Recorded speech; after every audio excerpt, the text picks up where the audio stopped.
Hello everyone, मैं हूं trader mister Hussain. आप देख रहे हैं एफएक्स क्रिप्टो पल्स।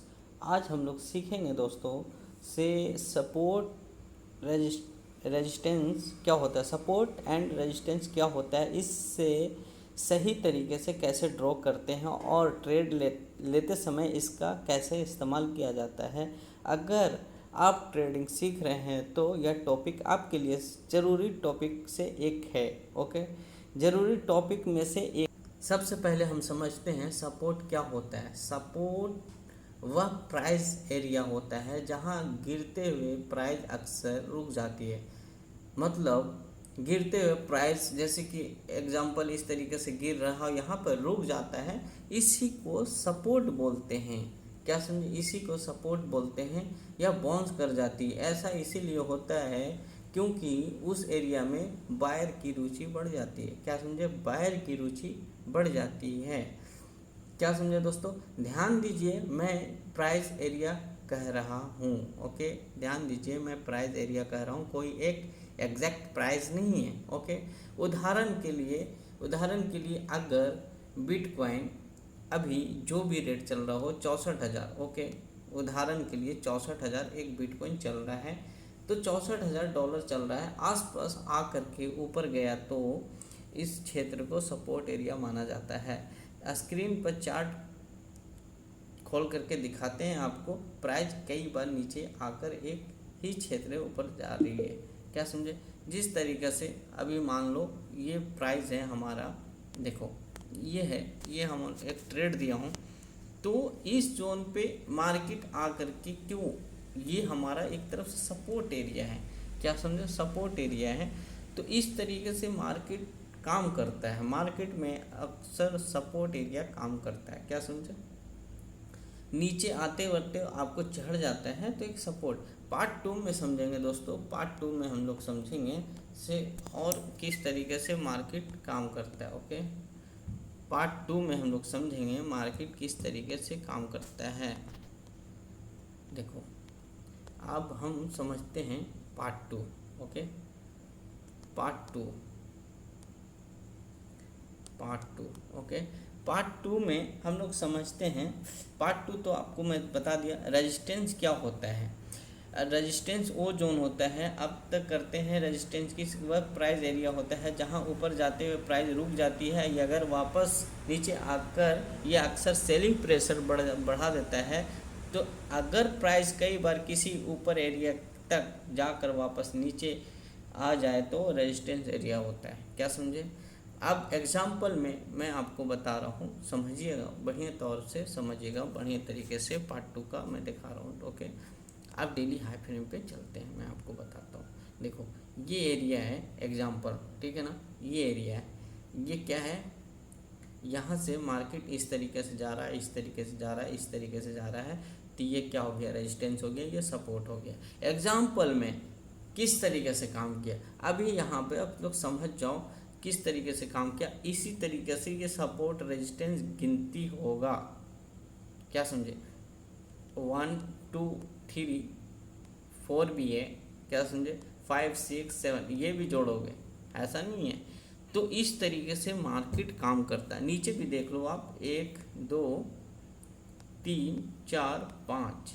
अब इस तरीके से आपको गिनना पड़ेगा। क्या समझे? आवाज़ तो क्लियर होगा शायद। इस तरीके से गिनना पड़ेगा। तो इसी तरीके से प्राइस रेजिस्टेंस जोन पे जाकर के एक ही जोन से लेवल, पहली बार लाइन नहीं, या स्क्रीन चार्ट पे तो साफ साफ दिखा दिया मैं आपको। इस तरीके से आपको समझ में आना चाहिए। क्या समझे दोस्तों? अब पार्ट 3 में हम समझाते हैं आपको। पार्ट 3 में क्या समझे? पार्ट 3।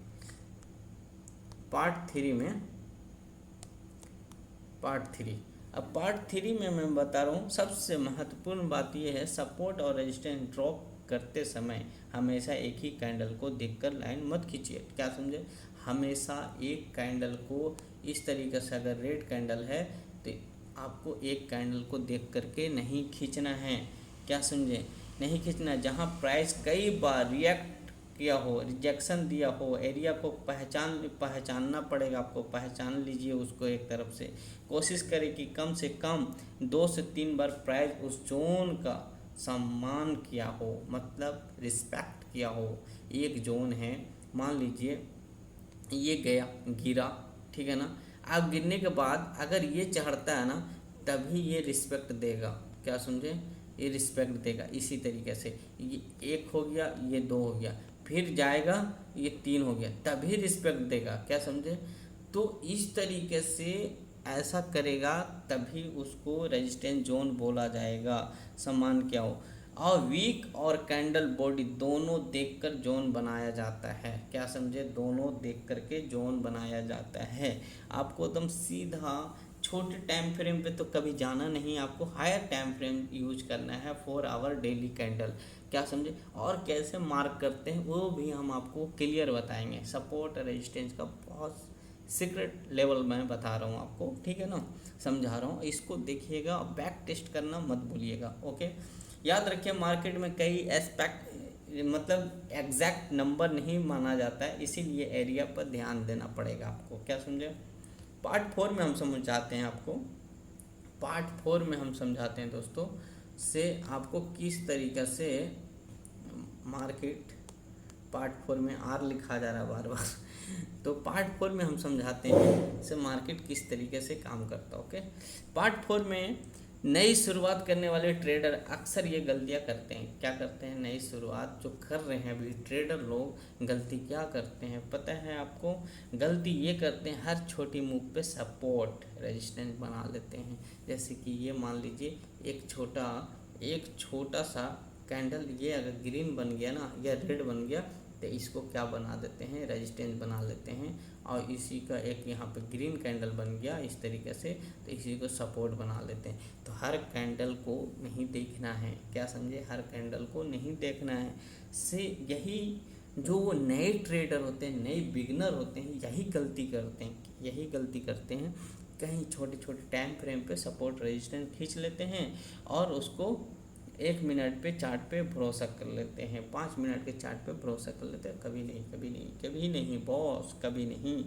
तो ब्रेकआउट होते ही बिना कंफर्मेशन के एंट्री ले लेते हैं, रिस्क मैनेजमेंट को इग्नोर कर देते हैं, सपोर्ट रेजिस्टेंस आपको संभावित रिजेक्शन एरिया दिखाते हैं। लेकिन ये भविष्य की गारंटी नहीं है भाई, ये भविष्य की गारंटी नहीं है। आपको कभी भी मार्केट में आपको मैं अच्छे तरीके से बताएंगे, ठीक है ना। आज हमने सीखा क्या, सपोर्ट क्या होता है, रेजिस्टेंस क्या होता है, इसमें से सही तरीके से विड्रॉ कैसे करते हैं, शुरुआती लोगों को कौन सी गलतियां करते हैं वो चीज़ भी आपको मैं बता रहा हूँ। गलती क्या करते हैं, 1 मिनट का टाइम फ्रेम पे 1 मिनट का 1 एम का ले लेंगे कैंडल। इस तरीके से कैंडल है आपका, रेड कैंडल जा रहा है, रेड कैंडल जा रहा है, तो इस तरीके से आपको ले लेते हैं, यही गलती करते हैं। अब हम सही तरीके से हम आपको बता रहा हूँ से किस तरीके से मार्केट में काम करना चाहिए इंसान को। पहले इसको हम ये कर लेते हैं और पहले हम डेली टाइम फ्रेम पे जाएंगे, क्या समझे। ये डेली टाइम फ्रेम पे देखो डेली टाइम फ्रेम पे, ओके। डेली टाइम फ्रेम पे आपको ड्रॉ क्या करना है, मान लीजिए ये रेड कैंडल, ओके, ये रेड कैंडल है, इसका हाई मार्क कर लो, इसका देखो क्या किया, देख रहे हो ना, इसका क्या किया, इसका एक छोटा सा वीक निकाला नीचे, लिक्विडिटी स्वीप करके कंटिन्यू बाइंग, क्या समझे, कंटिन्यू बाइंग। हो सके यहाँ से भी मार्केट आए एक वीक लेकर के, फिर ये ट्रेंड लाइन हो करके जाए, क्या समझे, इसी को बोला जाता है सपोर्ट रेजिस्टेंस, क्या समझे। अब क्यों, अब देखो अभी मैं बताता हूँ। देखो ये देखो एक ट्रेंड लाइन आ रहा है, ठीक है ना, ये समझो ब्रेकआउट दिया है, ये ब्रेकआउट दिया है और ये हो सके यहाँ से गिरे या यहाँ से गिरे, मार्केट इस तरीके से ये ट्रेंड लाइन को फॉलो करेगा, क्या समझे, ये ट्रेंड लाइन को फॉलो करेगा, फिर यहाँ से ऐसे गिर करके इस तरीके से जाएगा। इसी तरीके से सपोर्ट और रेजिस्टेंस को मार्क करना पड़ता है, क्या समझे, सपोर्ट और रेजिस्टेंस को इसी तरीके से मार्क करना पड़ता है। तो साथियों शायद इस वीडियो में आप समझ गए होंगे सपोर्ट रेजिस्टेंस किस तरीके से काम करता है। डेली फ्रेम और 4 घंटे का कैंडल देखिए बहुत प्रॉपर वर्क करता है दोस्तों। और इससे नेक्स्ट वीडियो में हम मिलेंगे, से आपको सही तरीके से सपोर्ट रेजिस्टेंस कैंडल स्टिक पे कंफर्मेशन कैसे लिया जाता है वो सीखेंगे दोस्तों। नमस्कार, thank for watching. Next video का वेट कीजिए। ओके।